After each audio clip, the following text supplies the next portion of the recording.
Hello and welcome back to another episode of Bedtime Stories. My name is Tracy and I am your host.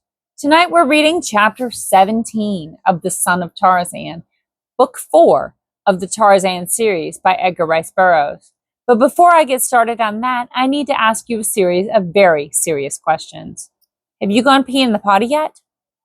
Have you brushed your teeth? Have you got your water next to the bed?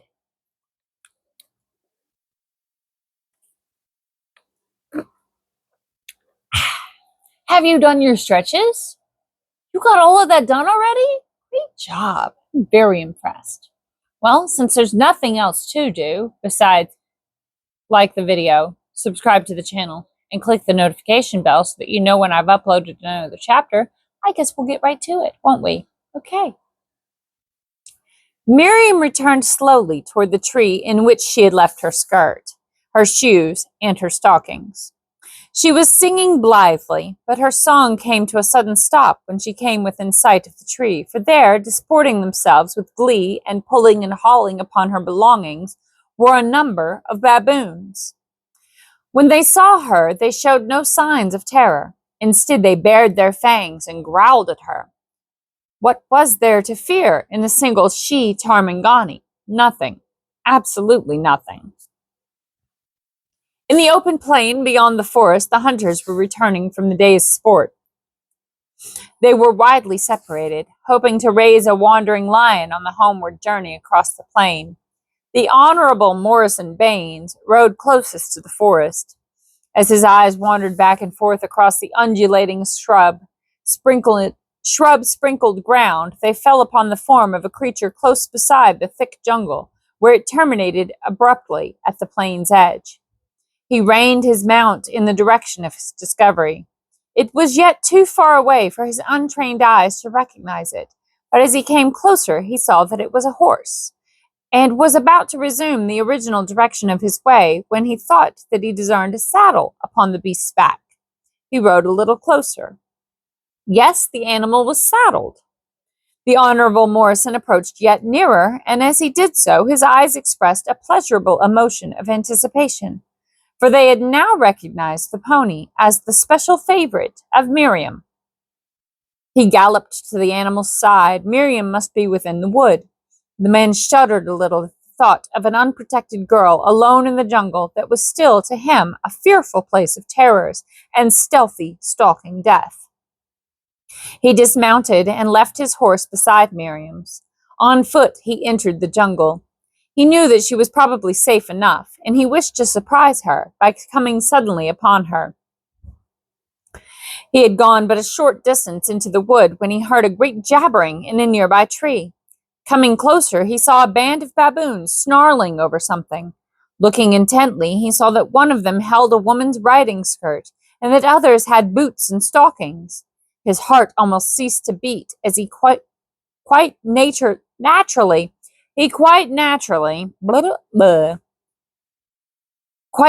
placed the most direful explanation upon the scene. The baboons had killed Meriem and stripped this clothing from her body.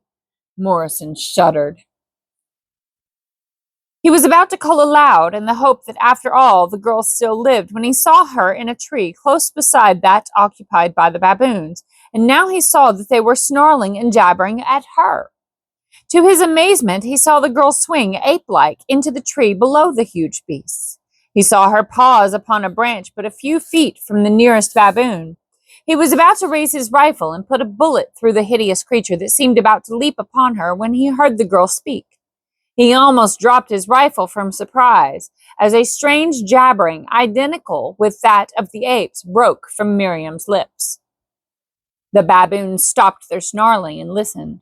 It was quite evident that they were as much surprised as the Honorable Morrison Baines. Slowly, and one by one, they approached the girl.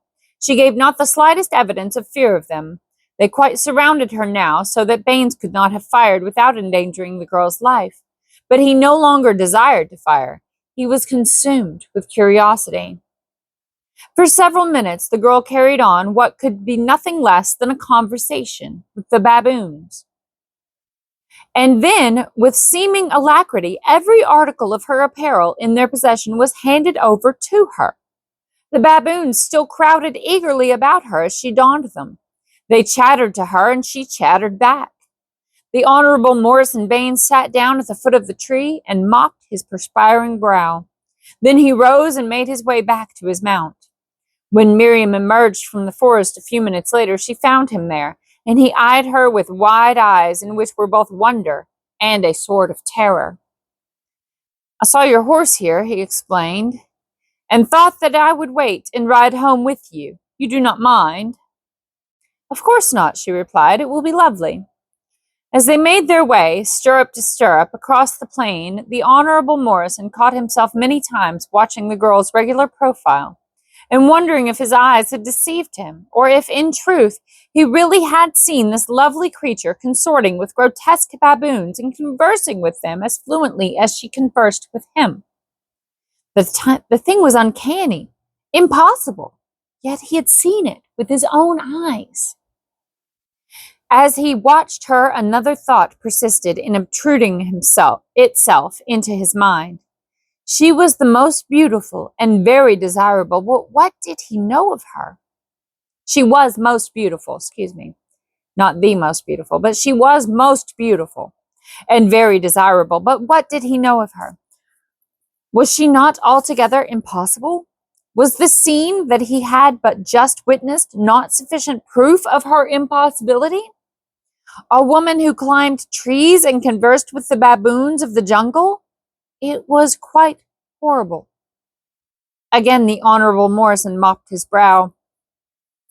Meriem glanced toward him. "You are warm," she said. "Now that the sun is setting, I find it quite cool.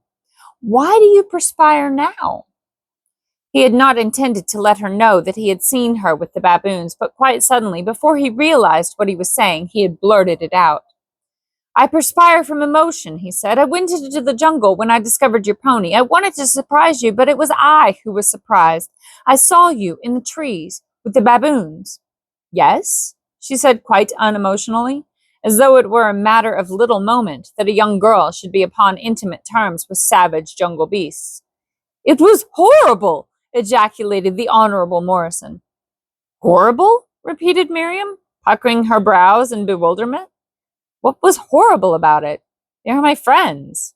Is it horrible to talk with one's friends?" "You were really talking with them then?" cried the Honorable Morrison. "You understood them and they understood you?" "Certainly." "But they are hideous creatures, degraded beasts of a lower order. How could you speak the language of beasts?" "They are not hideous, and they are not degraded," replied Meriem. "Friends are never that. I lived among them for years before Bwana found me and brought me here. I scarce knew any other tongue than that of the Mangani. Should I refuse to know them now, simply because I happen, for the present, to live among humans?" "For the present?" ejaculated the Honorable Morrison. "You cannot mean that you expect to return to live among them?"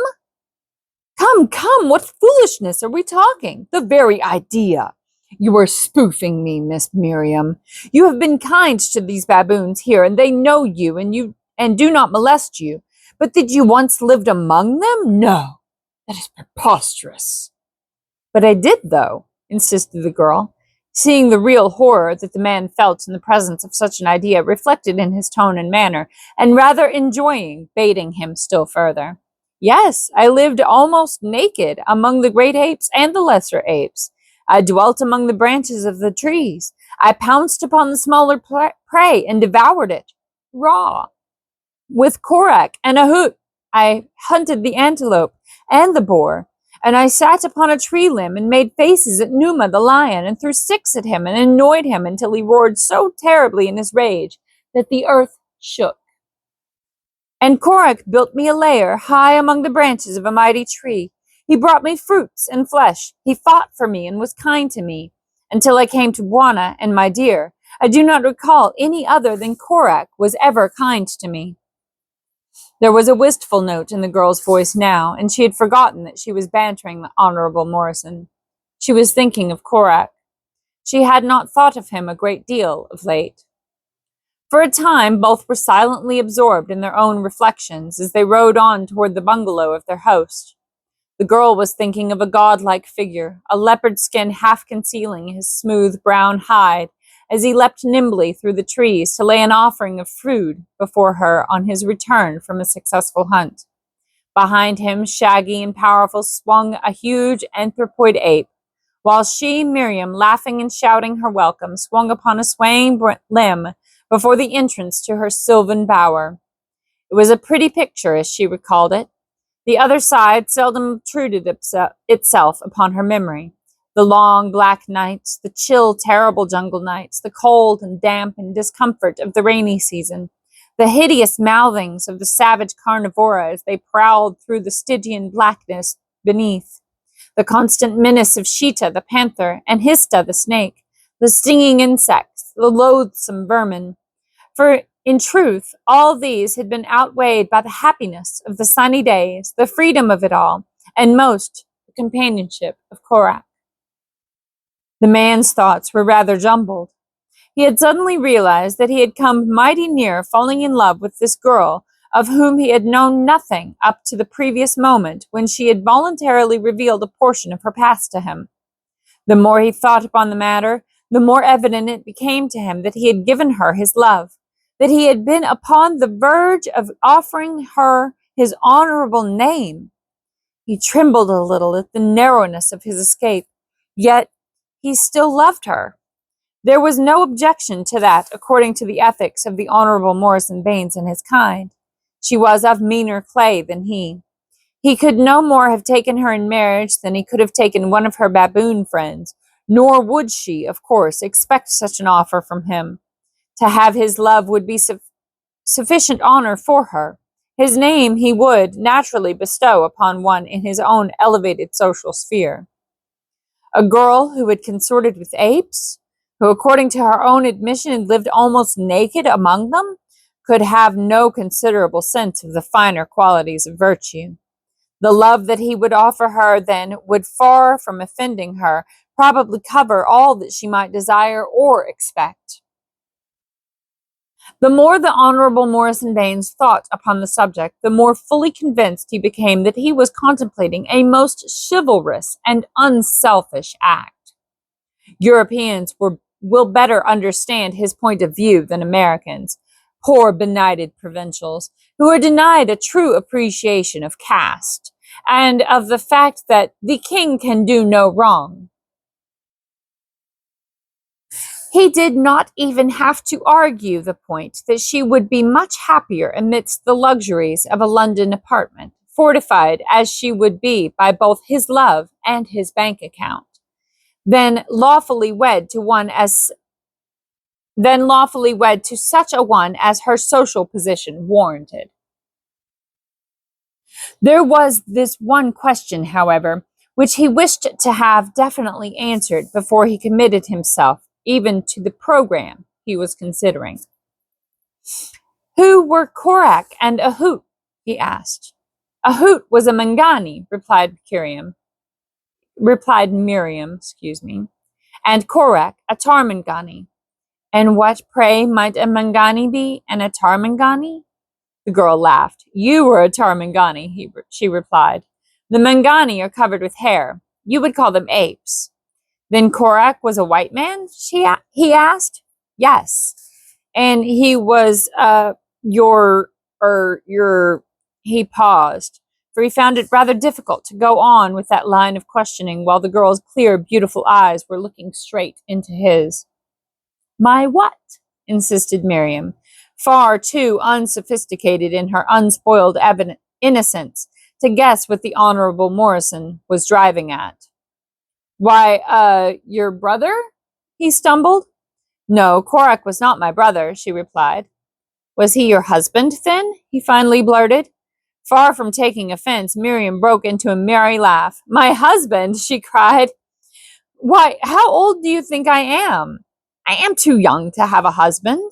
I had never thought of such a thing. Korak was, why, and now she hesitated too, for she never before had attempted to analyze the relationship that existed between herself and Korak.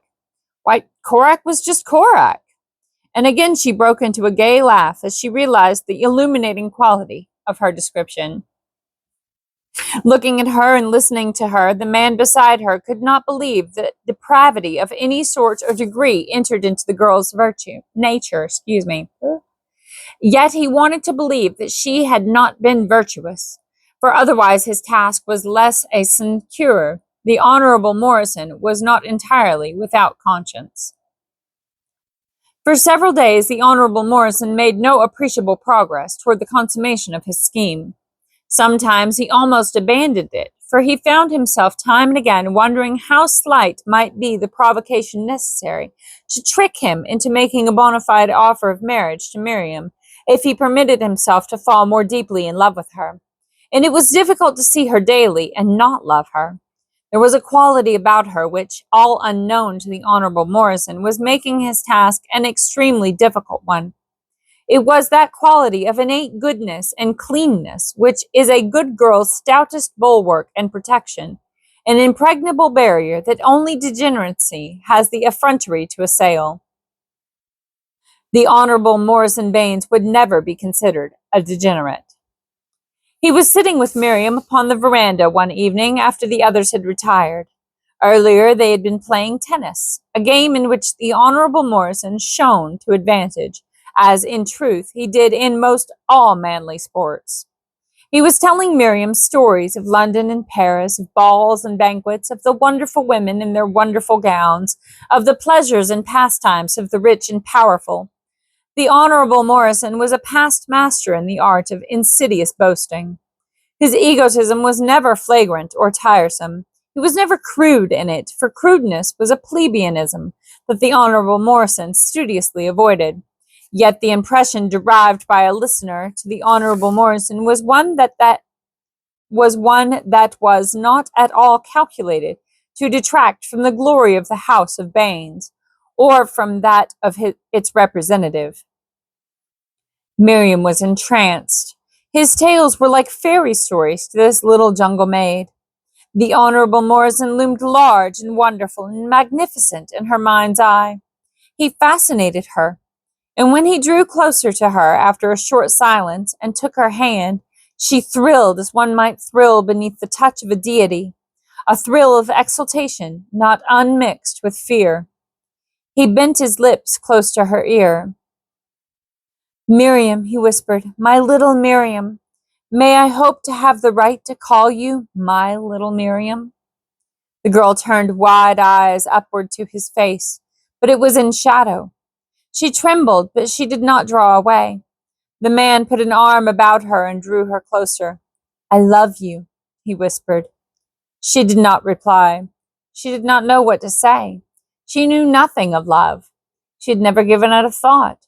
But she did know that it was very nice to be loved, whatever it meant.